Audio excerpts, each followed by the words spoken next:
الحمدللہ وکفا وسلام علی عبادہ الذین اصطفیٰ اما بعد۔ اللہ تعالیٰ کے قرب کی بات چل رہی تھی کہ مقربین بارگاہ سب سے اعلیٰ اور سب سے افضل ہیں۔ وہ لوگ ہیں جنہیں دائیں ہاتھ میں نامہ اعمال دیا جائے گا اور قرآن بتاتا ہے کہ یہ لوگ اصحاب یمین ہیں، اور اصحاب یمین وہ لوگ ہیں جو عقل کی مسلمہ صورت کو مان کے عشق کے اس درجے تک نہیں پہنچتے جس درجے تک مقربین بارگاہ پہنچتے ہیں۔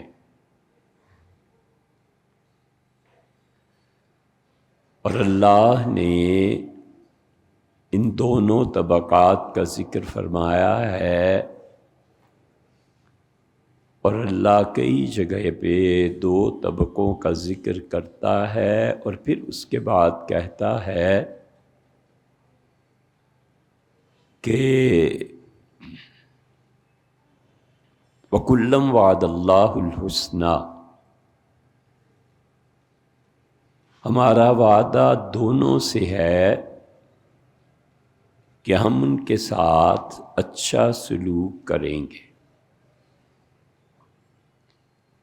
ایک جگہ کی مثال یہ ہے کہ اللہ کہتا ہے فضل اللہ المجاہدین علی القاعدین درجہ،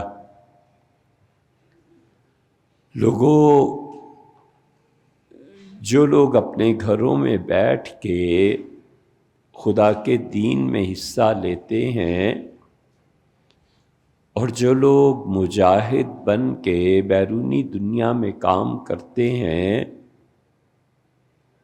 یہ دونوں برابر نہیں ہیں۔ اللہ نے مجاہدوں کو گھر بیٹھ کے کام کرنے والوں کے برابر نہیں کہا، بلکہ کہا جو باہر نکل کے کام کرتے ہیں وہ ایک درجہ ہمارے نزدیک ان گھر بیٹھنے والوں سے افضل ہے، لیکن میرا وعدہ ہے دونوں کے ساتھ کہ دونوں کامیاب ہیں۔ اس کی دوسری مثال اگر آپ دیکھیں تو اللہ فرماتے ہیں کہ لا یستوی منکم من انفق قبل الفتح وقاتل، تم میں سے جن لوگوں نے فتح مکہ سے پہلے اللہ کی راہ میں خرچ کیا اور اللہ کی راہ میں جہاد کیا، اور فتح مکہ کے بعد جو لوگ اسلام میں داخل ہوئے، لا یستوی منکم، ہم نے دونوں کو برابر نہیں رکھا۔ ایک آدمی جو کائنات میں عقل کو استعمال کرتا ہے اور عقل کو اس کے صحیح مقام پر رکھتا ہے، یہ آدمی یقیناً اصحاب یمین میں سے، اور قیامت میں ان کا نامہ عمل انہیں دائیں ہاتھ میں دیا جائے گا، مگر مقربین بارگاہ اس سے زیادہ، عقل سے زیادہ عشق کے مقام تک پہنچتے ہیں، اور جب کوئی آدمی عشق کے مقام پر پہنچ جاتا ہے تو وہ پھر عشق کے تقاضے نبھانے میں اپنی ذات کو گم کر دیتا ہے۔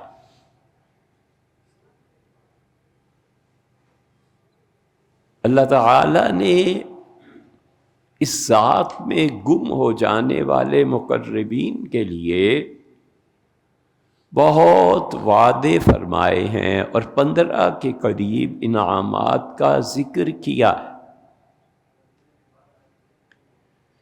عقل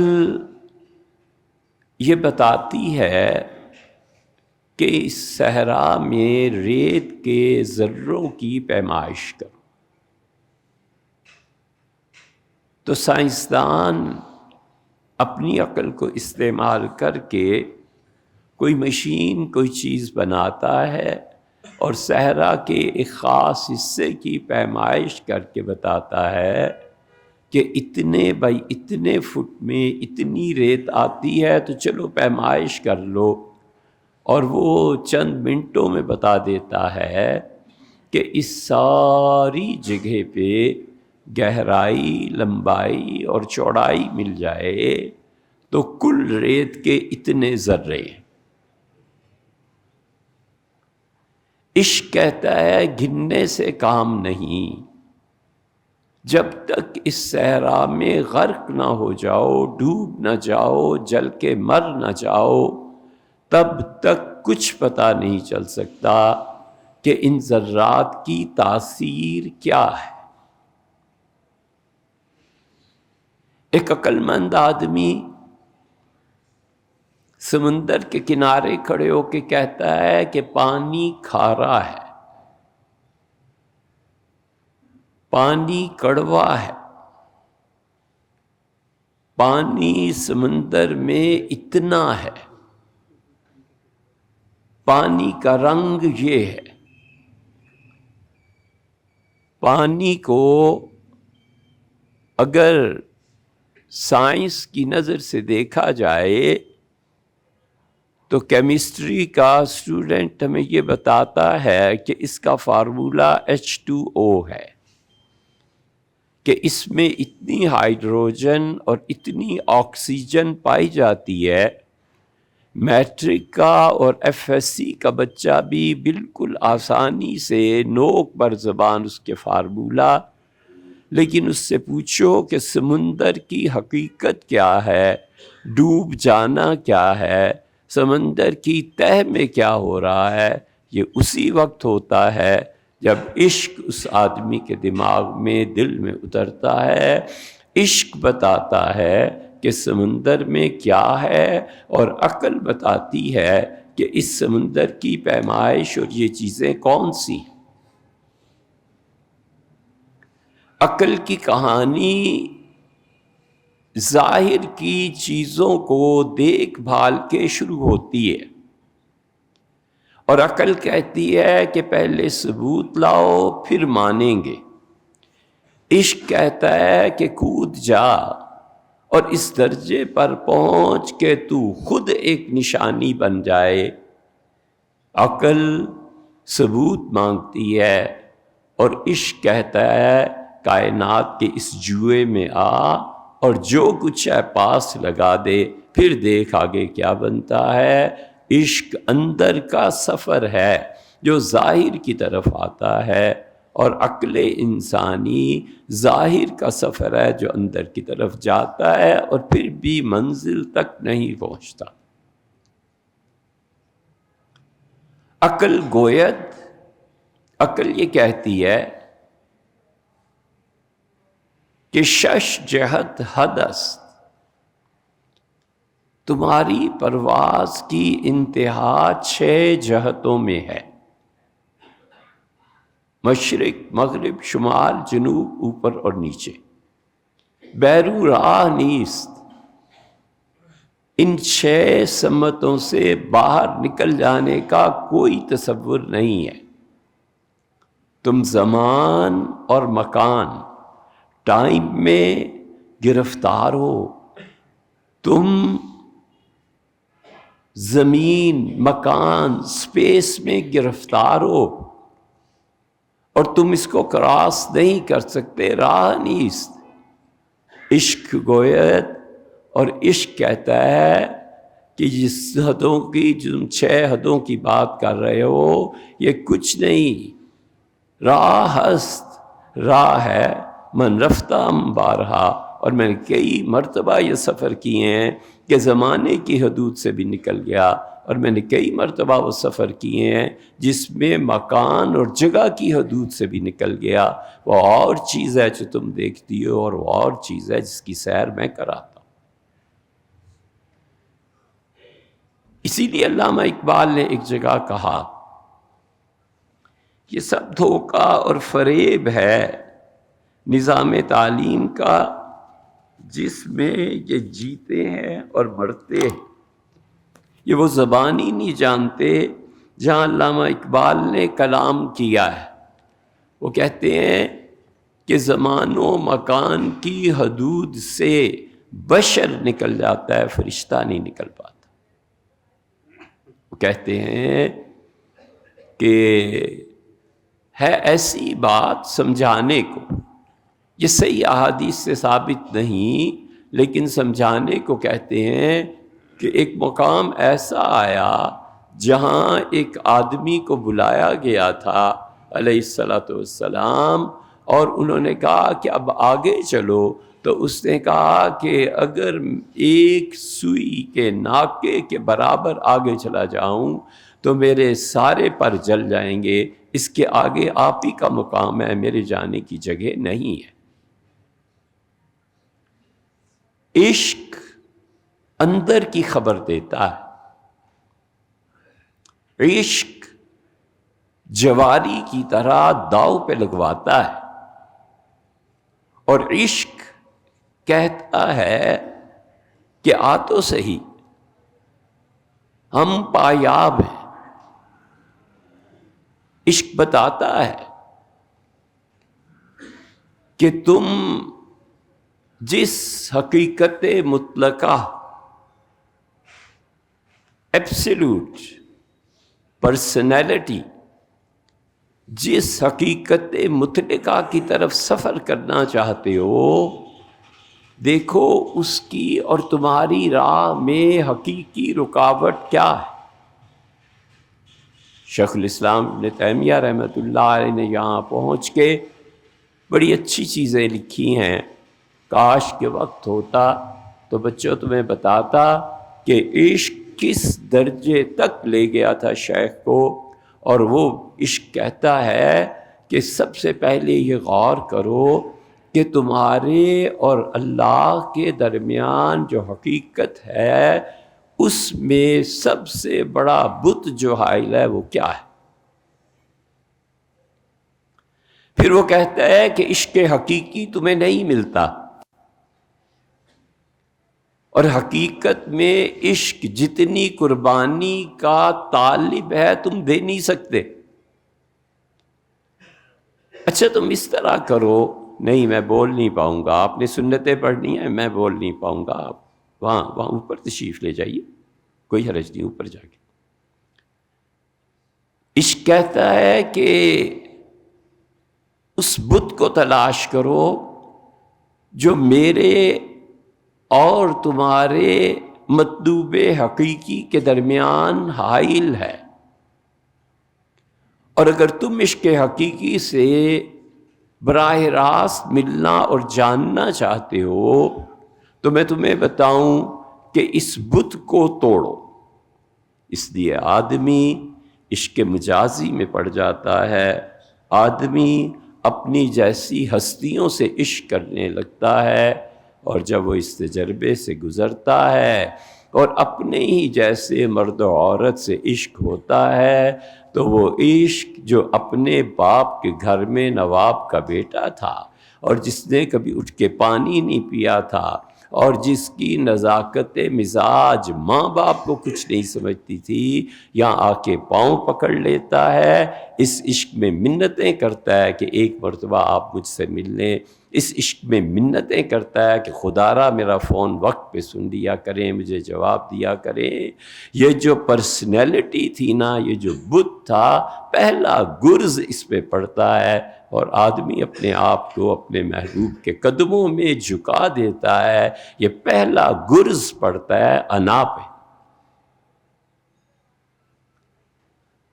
جب یہ پریکٹس چند مرتبہ ہو جاتی ہے تو پھر اپنے محبوب یا محبوبہ سے کہتا ہے کہ خدا کی قسم جتنا آپ کے معاملے میں رسوا ہوا ہوں، اتنا تو ماں باپ کے مسئلے میں رسوا نہیں ہوا تھا۔ یہ ہے اللہ کا انعام۔ وہ عشق مجازی میں پڑا اور گرز پڑا اس پہ جا کے، اور چکنا چور کر دیا اس میں کو، اس اندر کے انسان کو۔ اور پتہ چلا کائنات میں ایسی جگہ بھی ہے جہاں پر میں خادم ہوں، مخدوم نہیں۔ یہ عشق انسان کو توڑ دیتا ہے، خود ہی مٹا دیتا ہے۔ اور جب وہ محبوب بچھڑ جائے، اس لڑکی کی شادی کہیں اور ہو جائے، اور جب وہ محبوب مر جائے، عین موقع پہ انتقال ہو جائے، تو اب دل ٹوٹتا ہے۔ اب ہر چیز اس کے لیے بیگانی ہو جاتی ہے، اور سوچتا ہے کہ کب مروں کہ جا کے اپنے محبوب یا محبوبہ سے ملوں، مگر بچے ابھی موت کہاں، ابھی تو ساری زندگی یہ دکھ برداشت کرنا ہے، اس زخم نے رسنا ہے۔ اور اگر حقیقی محبت ہوئی تو یہ زخم چاہے گا کہ کوئی اور محبوب اب تلاش کر، محبت کے بغیر زندگی نہیں۔ پھر وہ کہتا ہے اگر اللہ نے اس کے نصیب میں مقربین بارگاہ کا مقام لکھا ہو، تو پھر وہ کہتا ہے کہ چل ایسے محبوب کو تلاش کریں جس پہ زوال نہیں ہے، کوئی ایسا محبوب چاہیے جس پہ موت نہیں ہے، جس کے نام جپتے جپتے میں مر جاؤں بے شک، لیکن اس سے جدائی نہ ہو۔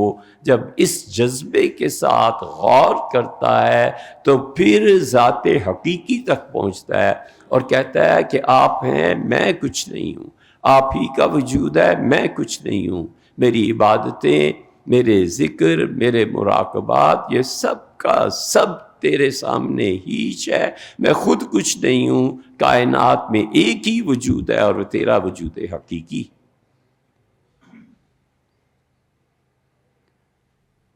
اس لیے مقربین بارگاہ میں شامل ہونے کے لیے اگر مجاز کا عشق کام دے اور وہ ضرب لگائے گھوڑے کو، جیسے ضرب لگاتے ہیں کہ آگے بڑھ، 100,000 نیکیوں سے یہ گناہ افضل۔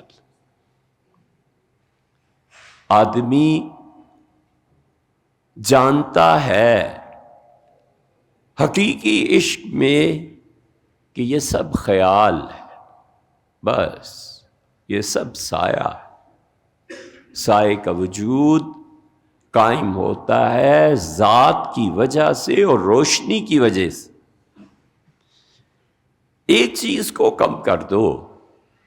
فارسی کا ایک شاعر کہتا ہے کہ میری لڑائی تیرے رقیب سے تو کیا ہوتی، میرے علاوہ جتنے تجھ سے مرد محبت کرتے ہیں میں ان سے لڑوں یہ تو کیا ہوتا، میں تو تیرے سائے سے بھی لڑنا چاہتا ہوں کہ تیرا سایہ بھی نہ رہے، تو خالص اور میں خالص سائے سے بھی ہو کے ایک دوسرے سے ملے۔ جب عشق اپنے اثرات جماتا ہے پھر انسان کے ساتھ یہی ہوتا ہے، جو چیز اس کے حوالے سے آتی ہے وہ چیز اتنی عزیز ہوتی ہے کہ ماں باپ کی دی ہوئی چیز، حقیقی بیوی کی دی ہوئی چیز اس کے سامنے مٹ جاتی۔ یہ عشق ہے، یہ محبت ہے۔ محبت سے بچہ اپنا جو پین خریدتا ہے نا، اس سے کئی گنا اچھے پین امریکہ کے اور انگلینڈ کے کسی محبوب نے ایک سمپل بال پوائنٹ دے دیا ہو، اس کو اپنی جان سے زیادہ عزیز رکھتا ہے۔ یہ پوری کائنات عشق کے ساتھ چل رہی ہے۔ اس پوری کائنات میں فقط ایک ہی صفت کام کر رہی ہے اور محبت ہے، اور مقربین بارگاہ اس کو خیال سمجھتے ہیں، سایہ سمجھتے ہیں۔ سایہ محتاج ہے کہ روشنی پڑے تو سایہ ہو، اندھیرے میں سایہ نہیں ہوتا۔ اور سایہ محتاج ہے کہ وجود ہو، وجود ہے اس کا سایہ پڑتا ہے اور اس سائے میں اندھیرا ہی اندھیرا ہے۔ حضور اقدس صلی اللہ علیہ وسلم نے فرمایا یہ دنیا اندھیرے سے پیدا کی گئی، اور پھر اتنی تو حدیث ہے، بتانا یہی چاہتے ہیں کہ سب تاریکی تھی، تم تو کیا ہوتے، تمہارا تو سایہ بھی نہیں پڑتا تھا، وہ تو وجود ہے، اس کا نام النور ہے۔ اس کے نور نے جب اپنی تجلیات تم پر پھینکی تو تب جا کر وجود کا سایہ، اور تم تو وجود کا سایہ، کچھ بھی نہیں ہے۔ نور کی تجلی ہٹ جائے تم مٹ گئے، تمہارا کیا وجود؟ تو پتہ چلا وجود حقیقی ایک ہی ہے، اور یہ وہ وجود حقیقی ایک ہی ہے۔ اسی پہ ابن عربی اور اسی پہ سارے مشائخ چشت وہ ہمیشہ یہ کہتے رہے کہ اللہ تو ہے اور میں نہیں ہوں، تو ہے اور میں نہیں ہوں۔ اپنی ذات کی مکمل نفی اور مکمل اثبات اللہ کا، یہی کلمہ ہے کہ لا الہ۔ اس کائنات میں کوئی چیز بھی عبادت کے پوجنے کے لائق نہیں، نہ ہی کائنات میں کوئی چیز، نہ میرے ظاہر میں کوئی چیز، نہ میرے باطن میں کوئی چیز۔ ایک لے دے کے تیرے اور میرے درمیان میری ذات کا بت تھا نا، لے میں آج اسے بھی توڑ دیتا ہوں، الا اللہ، تیرے علاوہ کوئی نہیں۔ بس یہ وجود کی وحدت دیا اپنی خودی کو جو ہم نے اٹھا، مٹ جائے۔ اتنا یاد کرے کہ اس کا اندر باطن خود کہے کہ لا الہ الا ہو، اللہ تیرے علاوہ کوئی نہیں۔ دیا اپنی خودی کو جو ہم نے اٹھا، وہ جو پردہ سا بیچ میں تھا نہ رہا، نہ وہ پردے میں اب رہے پردہ نشین، کوئی دوسرا ان کے سوا نہ رہا۔ بس عقل کہتی ہے کہ تمہارا وجود ہے، عہدہ ہے، فلاں چیز ہے، فلاں چیز ہے۔ یہ کہتا ہے میرے مالک کچھ نہیں، اولاد ہے یہ تیری ہی دی ہوئی ہے، عہدہ ہے یہ تیرا ہی دیا ہوا ہے، میں کچھ نہیں، سب کچھ تو ہی تو ہے۔ میرا اپنے وجود کا اقرار کرنا اتنا بڑا شرک ہے۔ اے رب میں اس شرک سے پاک ہوں کہ تو پاک چیزوں کو پسند کرتا ہے، میں ناپاک ہوں، میں بخشا جاؤں اگر تو مجھے ناپاک کو قبول کر لے۔ میرے پاس کوئی ذریعہ نہیں ہے کہ اب رہا میں پاک ہو جاؤں۔ اور کہتا ہے کوئی مسئلہ نہیں، تم آؤ تو صحیح، ہم بالکل دھلائی کر دیں گے، صاف کر دیں گے۔ پھر جب موت آتی ہے، اللہ نے فرمایا یہ جو مقربین بارگاہ ہیں، جب ان کی موت آتی ہے تو تتلقاہم الملائکہ، ہمارے فرشتے ہمارے اس دوست کے پاس آ کے بیٹھ جاتے ہیں اور اس ہمارے دوست سے کہتے ہیں کہ چل اللہ کی طرف، لا خوف علیہم ولا هم یحزنون۔ نہ انہیں کوئی خوف ہوتا ہے کہ کس بارگاہ میں جا رہا ہوں، نہ انہیں دکھ ہوتا ہے کہ پچھلی زندگی کیا گزری، وہ خود بھیج دیتے ہیں کہ میرے محبوب کو میرے پاس لے آؤ۔ بخاری میں آتا ہے حضور اقدس صلی اللہ علیہ وسلم نے فرمایا یتقرب عبدی الیہ،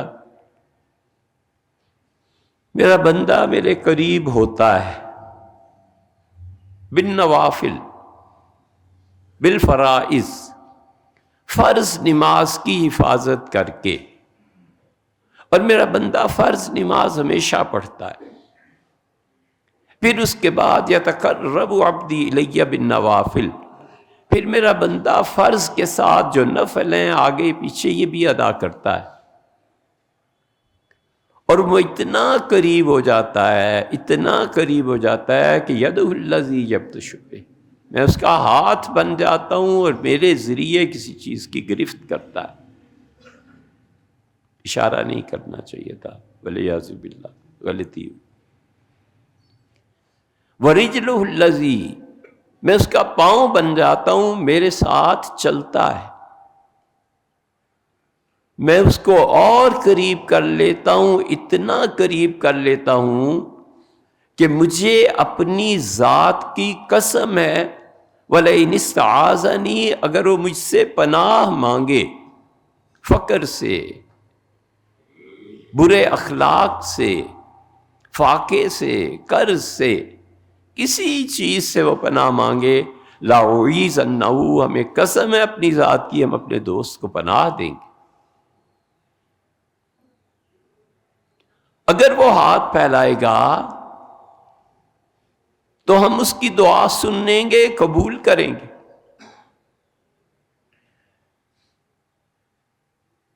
وفا نبھائیں گے، بات مانیں گے۔ تمہیں بھی یاد ہے کچھ یہ کلام کس کا تھا؟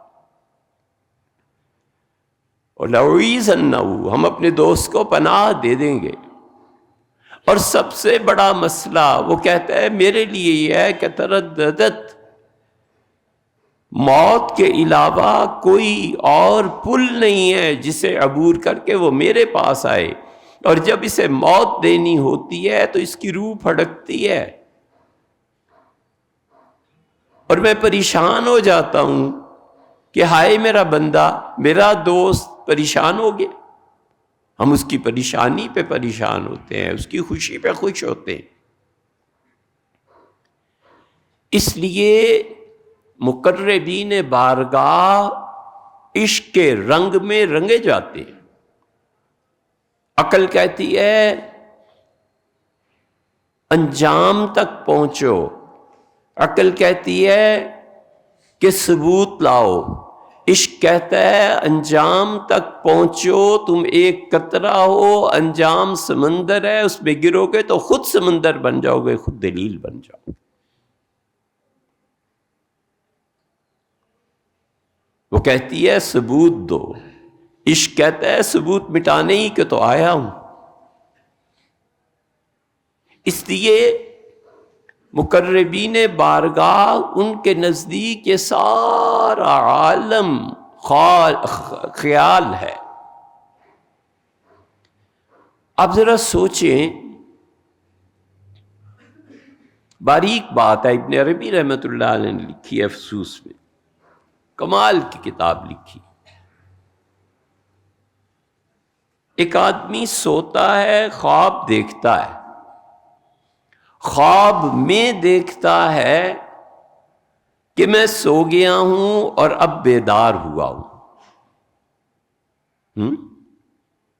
خواب میں آدمی ٹھیک ہے بظاہر، لیکن یہ سو گیا ہے اور سونے کے بعد دیکھتا ہے خواب میں کہ میں سو گیا ہوں اور میں اٹھا ہوں۔ عشق کہتا ہے یہ جو دنیا میں تم زندگی گزار رہے ہو نا، یہ سب ایک خواب ہے، تم خواب میں سو رہے ہو۔ جیسے وہ بندہ خواب میں یہ دیکھتا ہے کہ خواب میں وہ اٹھا اور اس سے دروازہ کھولا اور اس سے پانی پیا، وہ اس کا ایک خیال ہے۔ حتیٰ کہ تم اٹھ جاتے ہو تو بھی کئی مرتبہ کہ کہاں گیا وہ، کہاں گیا پانی، کہاں گیا دروازہ، وہ ایک خیال ہے جو تمہارے ذہن میں آیا ہے، اور اس خیال سے نکل کے اب جو تم زندگی گزار رہے ہو 60-70 سال، میرے دوست یہ بھی خیال ہی خیال ہے، جب مرو گے تو پھر حقیقت کی دنیا میں پہنچو۔